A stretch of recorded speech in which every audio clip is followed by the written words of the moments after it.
heroic human effort can only get you so far. And we knew that something had to change. And what we found was that if we were either going to stay at that spot or we were going to cataclysmically embrace a different methodology to how we were conducting our business. Today, I'm excited to welcome Clint West to the show. And boy, oh boy, is this a fun episode. So Clint, man, this dude's got some energy and passion for lead, for life, for business. And man, it was just a ton of fun. And I'm still smiling. We just finished recording and I wanted to record this intro right away. So Clint has actually been using Gemba Academy over the years, and he's gone through our lean practitioner certification program and a bunch of the colleagues have as well. And so he talks a little bit about that in the beginning. But what was fun about this episode is that Clint had asked before we came on if he could turn the tables and basically kind of ask me questions because, they're still newer in their lean journey, although they're doing pretty well. But super humble, and he had a lot of questions. And so, man, he just fired a million questions at me, and I did my best to answer. And it was just a ton of fun. And again, his passion's contagious, and just a great guy. So at the very end, it was not our normal flow, and I kind of blew it. I didn't ask how people could connect with him and all that, but he is all over LinkedIn and that sort of thing. So all the links are in the show notes here. So to scroll down on your app and go connect with Clint, because he's a great guy and doing some great work out there. So get into the show. It's a little bit longer than normal, but just chip away at it. I think you're gonna really enjoy this one. Okay, enough from me. Let's get to the show. Clint, welcome to the show. How's it going, my man?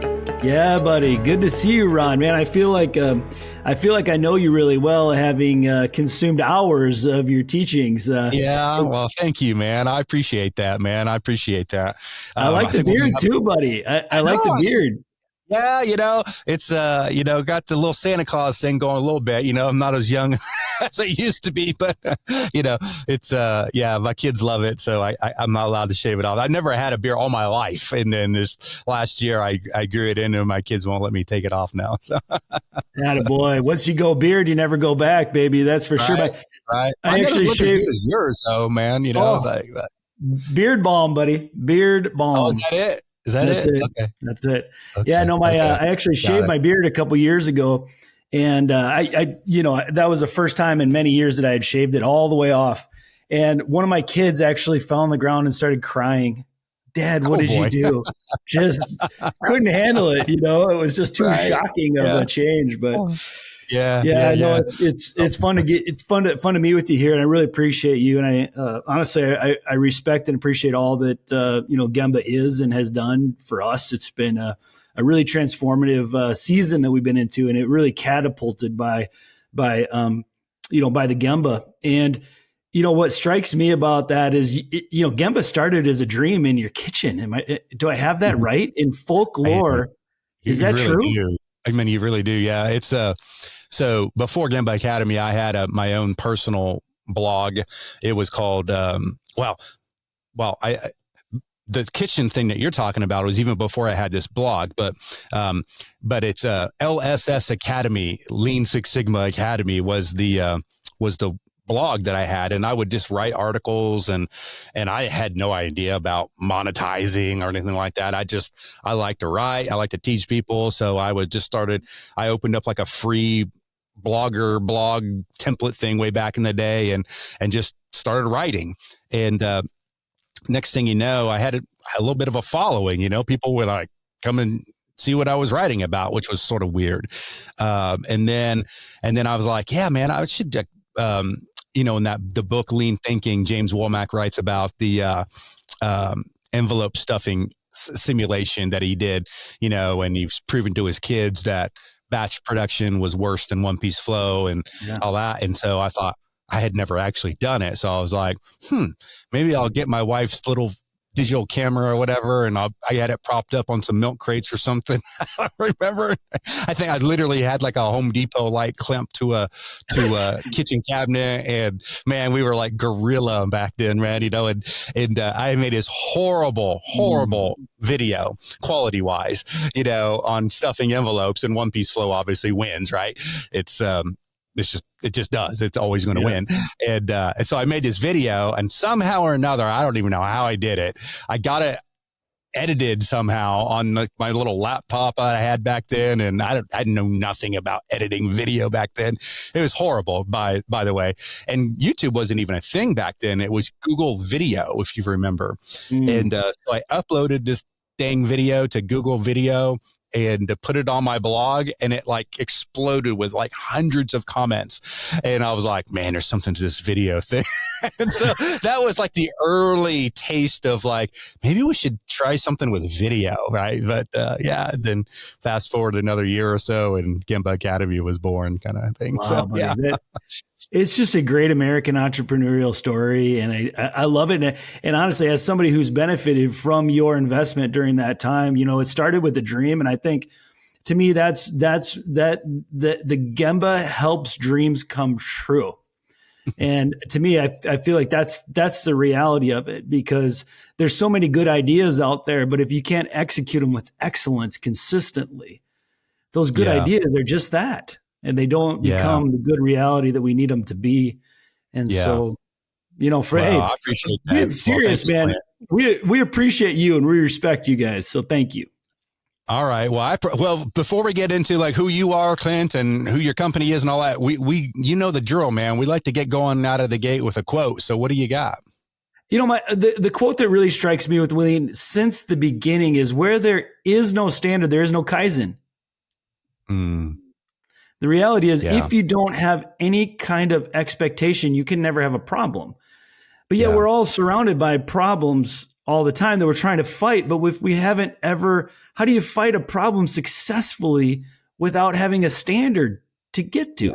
It's impossible. You have chaos, right? And it's exhausting. You're right. It's chaos. It's exhausting. You're constantly fighting fires that are just impossible to ever fully contain. And so to me, that was what has really stuck with me since the beginning of our lean journey. Yeah. No, that's awesome. All right. Well, hey, tell us a little bit about Clint, man. What's your background? How did you get involved in all this continuous improvement stuff, where you work, and how do you know so much about Gemba Academy? Yeah, that's good. No, I started, actually, this week is my 25th anniversary at McDonald and Owen Lumber. I started just in an entry. Like 10 years old or what? Yeah.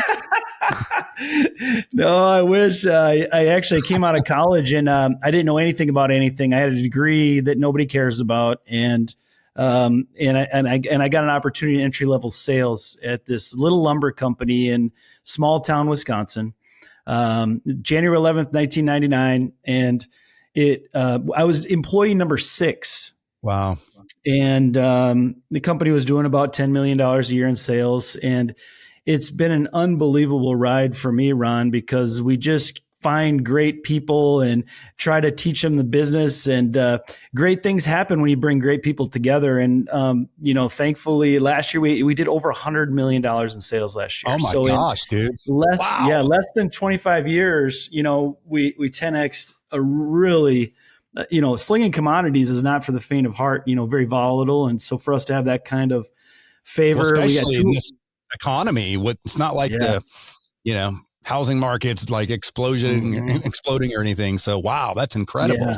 Yeah, it's been a fun ride, and there's 206 people now company wide, and we have multiple manufacturing facilities, and it's what we found ourselves, we had this explosive growth over the last 25 years, and we found ourselves in a spot where we were becoming our own limiting factor, and that heroic human effort can only get you so far.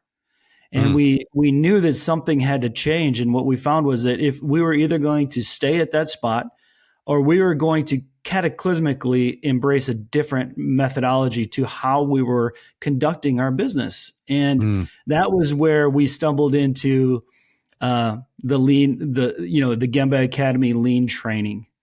And Steve Kane, who is a hero of mine, actually, I don't know if you know this, Ron, but we brought him in to speak to our team at a corporate event because we just have been so blessed by him. Yeah. He's amazing. Gem of a guy, and really he's just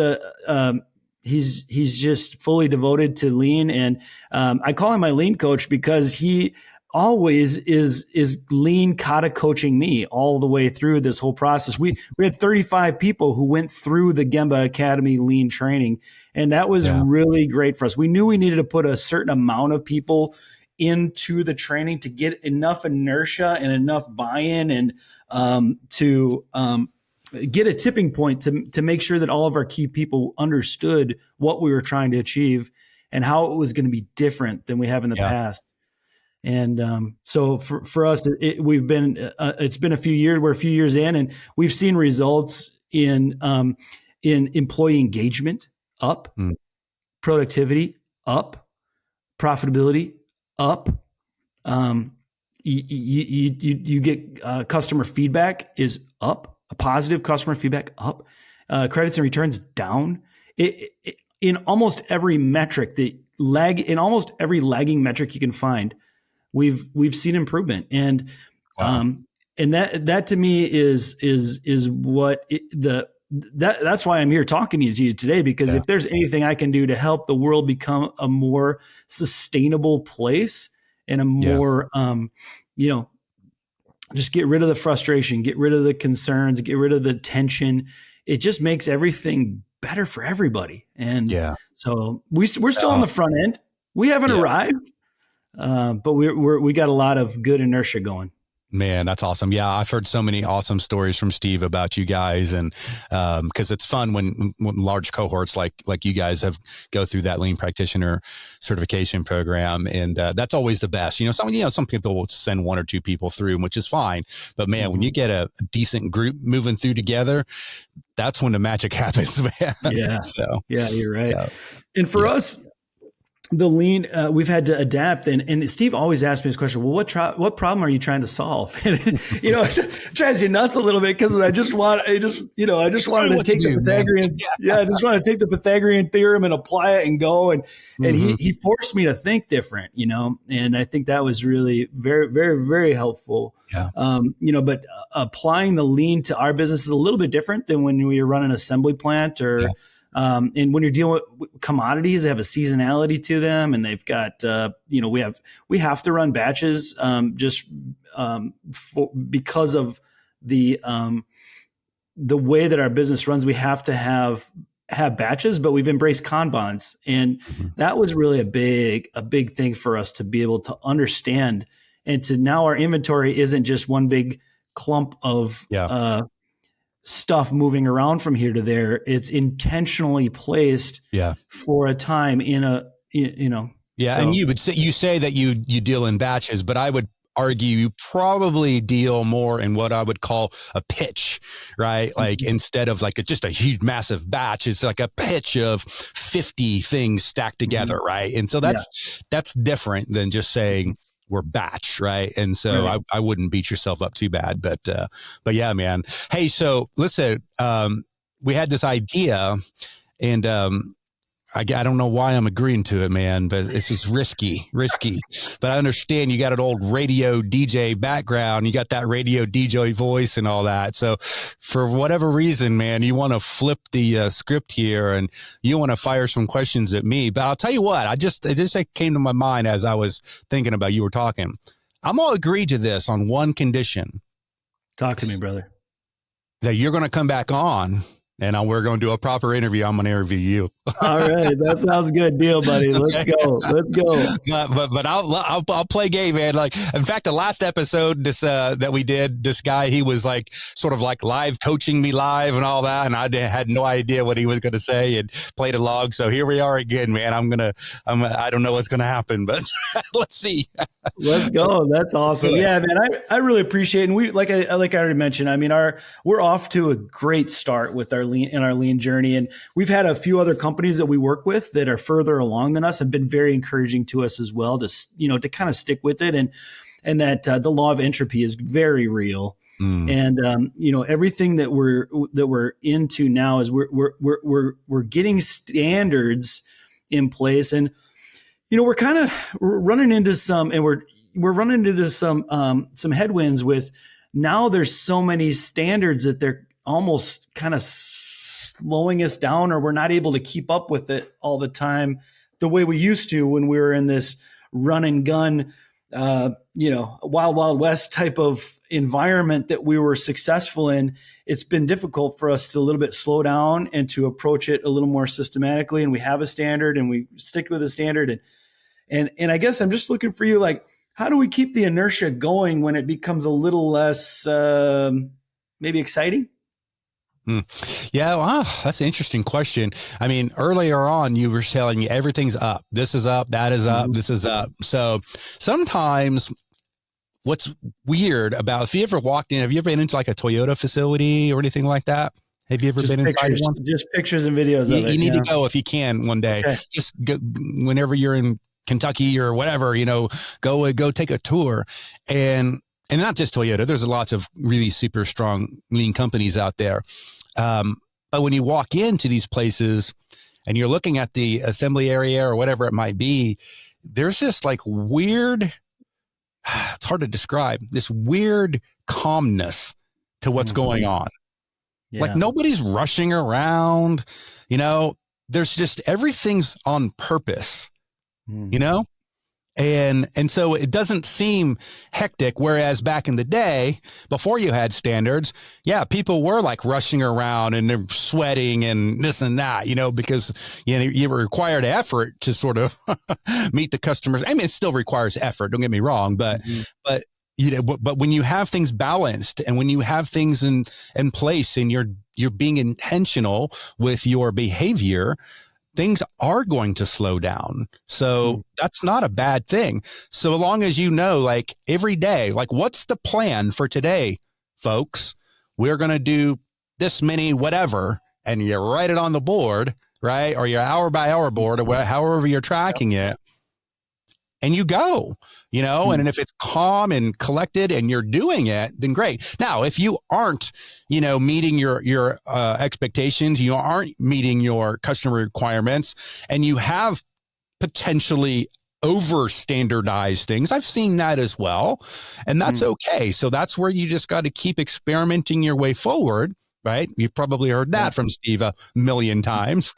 Experiment your way forward. Right. And just see what works and what doesn't work and what you learn along the way. So I don't know. So I wouldn't necessarily gauge anything based on like, it feels like we're going slow. I mean, are you going slower or not? Yes or no. Right. It's very fact based at that point, and because I assume that you're measuring, things on a regular basis. Yeah, you're right. That is, it's interesting. It is as much a perception that I'm referencing as it is than a reality. Because we are more efficient. Things are going better. Yeah. I think part of it, maybe, Ron, is that when you're on the front end of trying to climb a mountain, you're looking like, hey, I need to go there, and you start to go.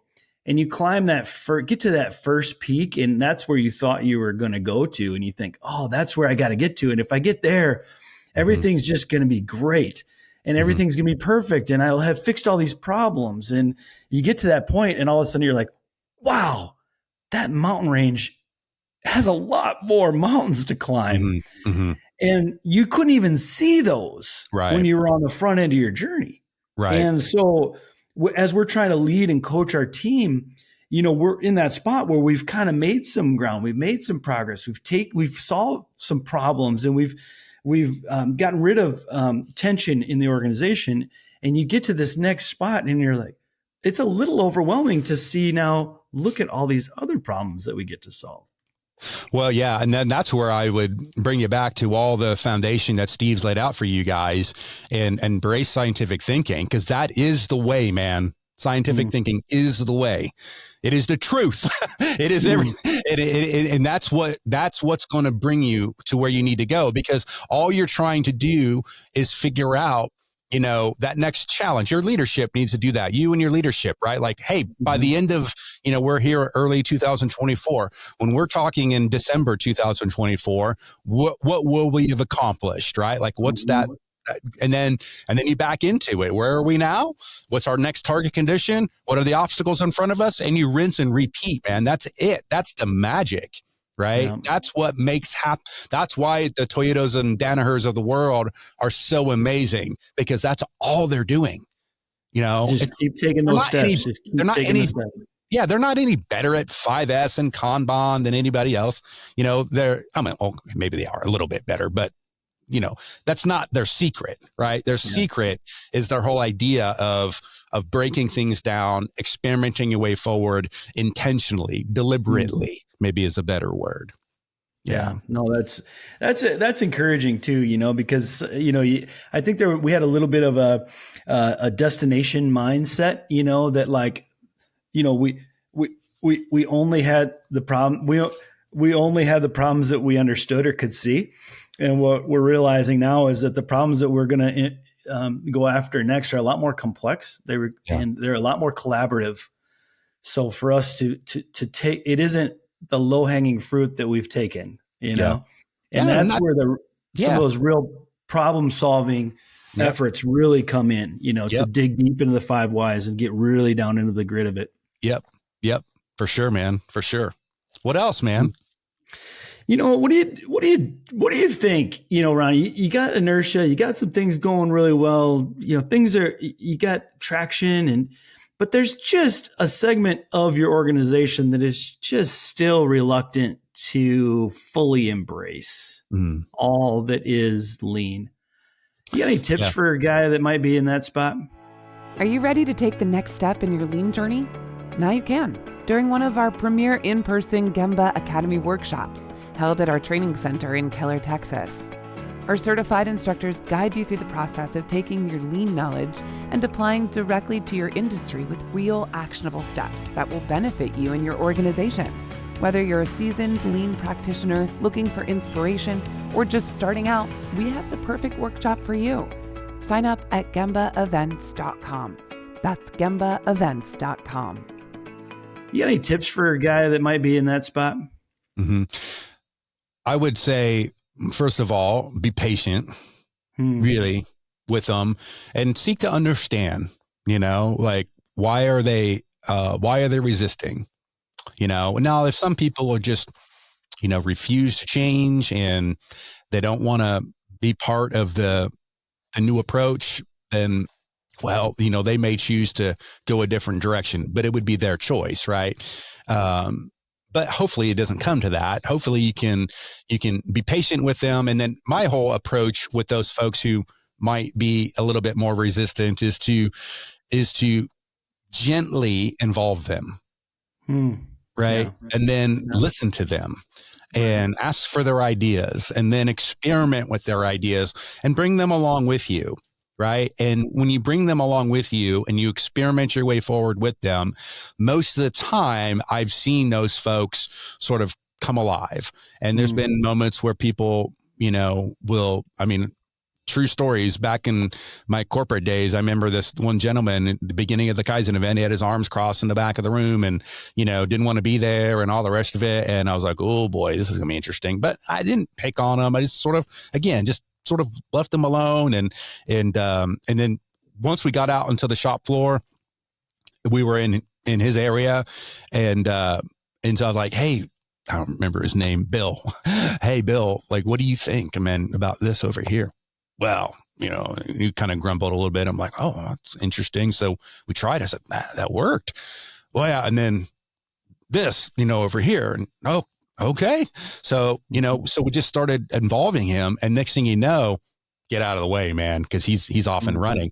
And that end of that week, when we did the final report out, this guy got up, grown man. I mean, grown man, like experienced man, been there a long time. The dude literally had tears in his eyes, and he said that no one's ever listened to me like this team listened to me. And he'd been there 20 some years. You know what I mean? And so, so it's that, I mean, respect for people gets overused sometimes in our movement, and it can be like, oh, just be passive and hold hands and sing Kumbaya. That's not what I'm talking about either. But because eventually, if you try to get the person involved and you're being respectful about it, and they don't want to play ball kind of thing, well, then again, they might have to go a different direction. But I would think in most cases, you can get these people involved by just involving them gently, listening to them, and implementing and experimenting with their ideas. It doesn't mean that they're going to work, right? Yeah. But when you experiment with their ideas and you're learning together, and they're going to feel respected that their idea was at least tested. Yeah, I appreciate you saying that and offering that perspective. My great grandpa moved to the great USA from Sweden in 1906. He was 14 years old. He had his little sister with him, just those two. They sail across the ocean. Wow. Somehow they make it through Canada to small town Nebraska, where they had some family. And my great grandpa, he's buying land that had never been turned over before. It had never been farmed before. And I'm just thinking, hearing you talk, that like that land, the first year that he planted crops, the seeds didn't take as well as they do today. Yeah. With the irrigation and all the other things that, my cousins are still farming that land. They put a lot of effort in the fertilizer, all the irrigation, everything they need to do to make sure that land produces max crops. But that first few years, I can see where maybe, just like you said, being patient with the process of vision casting and throwing those lean seeds out there and nurturing them. And I appreciate you offering that. That's really helpful, So thank you for your wisdom in that. Welcome. What about office work? A lot of the Gemba training that we did had to do with the manufacturing efforts, and it's real easy to see it, right? It's easy to see motion in a manufacturing environment. You can see those wastes really easily. What have you seen to be like successful in illuminating waste inside of an office area, or more of a corporate, white collar environment? Yeah, no, that's a good question. I think, truthfully, I don't think they're all that different. We make it different because it looks different, but in the end, value still needs to move about, right? Now, value in a shop or a mill or whatever is, you can see it. You can see that piece of wood moving about, or the metal widget in the factory moving about. You can see it being transformed. So it's a little, I wouldn't say it's easier. It's different to visualize, right? Whereas in an office environment, things are often hidden. They're in a computer. But there's things that you need to accomplish. For example, one that we deal with, like we have, when we sign a contract with you guys, there might be a master services agreement or something like that, right? And so your lawyers might have a big crazy document that we send over, and our lawyers are like, this is a crazy document. And so then, you got to go back and forth. Well, that back and forth, that's no different than a factory where you're reworking things back and forth. And so how can you streamline this process so these lawyers, don't waste so much time? I'm picking on lawyers, but you know what I'm saying. It's easy. They're an easy target. That's But that's an example to where, because until we can get that MSA done, man, we can't collect any money from y'all. Right. and you can't get our product. And so we're both stuck. Right. And so that's an example to where you could still map that. And we have, we've got some pretty elegant solutions in place that we're trying to really streamline the collaboration and trying to make sure that what gets presented the first time is going to be pretty close. So internal, external, like quick changeover, like all this kind of stuff. It all applies, man, in the office. My business partner, Kevin Meyer, he just actually retired on us, but he's still kind of working. This is his first week where he's retired, but I've emailed him and he replies back right away. So I'm like, Kevin, I know you say you're retired. but Kevin, man, he got our month end close And we got a pretty complex close, man, because we've got a lot of customers and online all over the world and different tax laws. And if we do it wrong, we're going to jail kind of thing, you know? And I mean, I'm talking thousands and thousands of lines of stuff that he's got to reconcile. The bottleneck in his process now is waiting on the banks and the bank statements. We're waiting on the bank. Like, we've got it dialed in, man. So that's like he's used quick changeover, SMED, you know, to our accounting processes. And again, we've got a complex close that we do. And so I don't know. I'm probably less patient with the office world as I should be, because I'm like, you're not different. You're just not.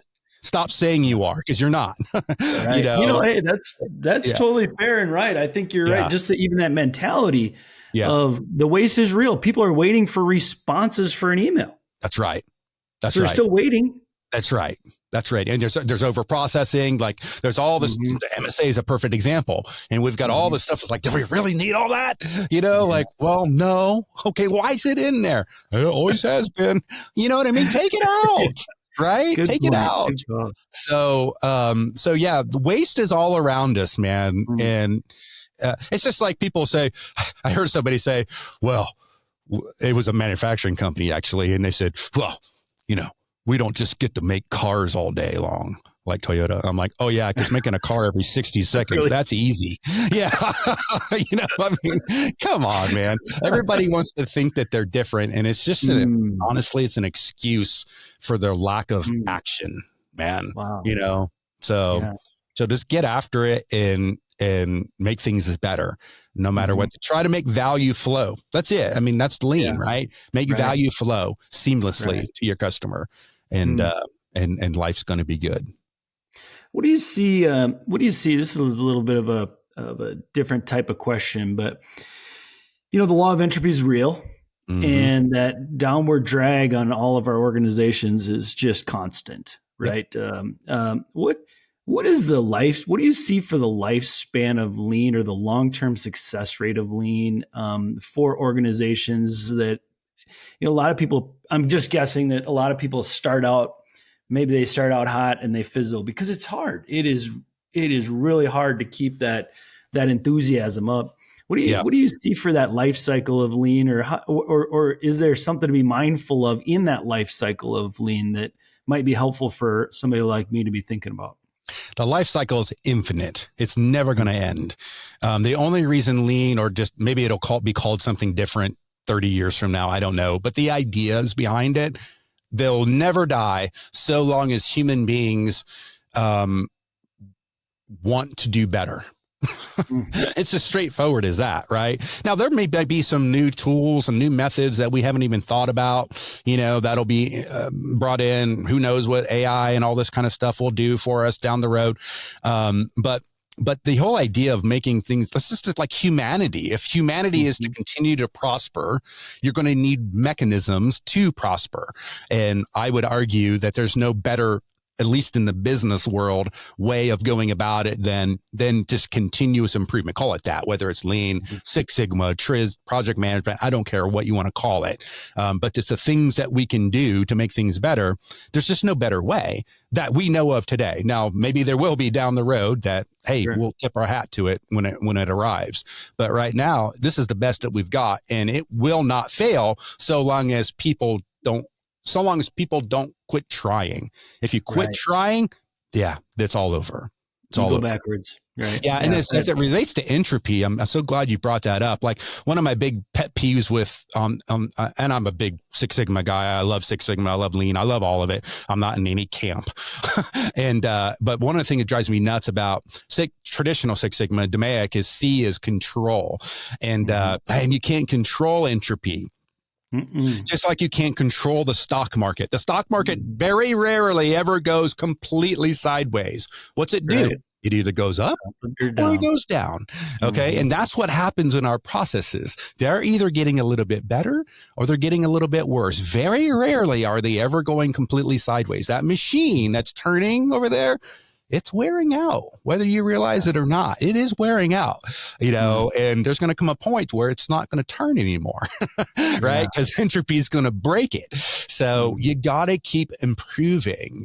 This is where like my friend Paul Akers and these guys, I love the whole idea of whether you want to call it 2-second lean or what. I don't care what marketing message you want to put around it. But if you keep making things just a little bit better every day, you don't ever have to worry about it backsliding, right. And this is why visual management is so important, why it's so critical that you're keeping score, that if I walk out into your factory or your workplace or your mill or whatever, your office, and I walked up to any person and I just said, hey, Clint, right now, are you winning or are you losing? You need to be able to answer. You need to know if you're winning or losing. If you're the CEO of your company, you should be able to walk up to him or her and say, are you winning or are you losing? Yeah. I had a friend of mine who was formerly trained in lean with the Train Heating and Air Conditioning Company. And that was, he humbled me with that about, it was probably 7 years ago. He asked me that question, are you winning? And I was like, well, sales we're doing good. And this, he said, yeah, but I didn't ask you that. He said, are you winning? Are you winning? I was like, I was just humbled by it. Yeah. And if I don't know if I'm winning, how does anybody else know if they're winning right. or not? And I think focusing on leading indicators has been a really helpful thing for me too, because a sales number is a lagging indicator. A profit number is a lagging indicator. And so to help our team focus more specifically on those front end, what are the things that are going to make us successful? That's right. Yeah. My buddy Billy Taylor called them key performance actions versus key performance indicators, right? The KPIs are important. We all have them. We need them. But those actions, what are you going to do? You keep stepping on a scale and you weigh more than you want. Great. Stepping on that scale every day ain't going to change anything, right? Right. Put a carrot in your mouth instead of the donut, and that's a key performance action, right? So, I love that. Yeah, that's good. Key performance actions. That's awesome. Yeah. Well, that's great, man. This is really fun for me. And I'm thinking about the future, and you're kind of a pace car for me here, Ron. You're years ahead of me on your lean journey, but you're going for the win. And you said that this thing goes on forever, infinitely, as long as you don't stop trying to improve. I'm just wondering, the guy who teaches continuous improvement and who has everything figured out and writes the books and does the podcasts, what's that guy trying to figure out? Yeah, man, trust me, we've got lots of opportunity for improvement here at this little company of ours, and we're trying, man. Man, I would say for us, like just thinking about this year, like we've got our Hoshin plan dialed in and we're locked and loaded and ready to go after it.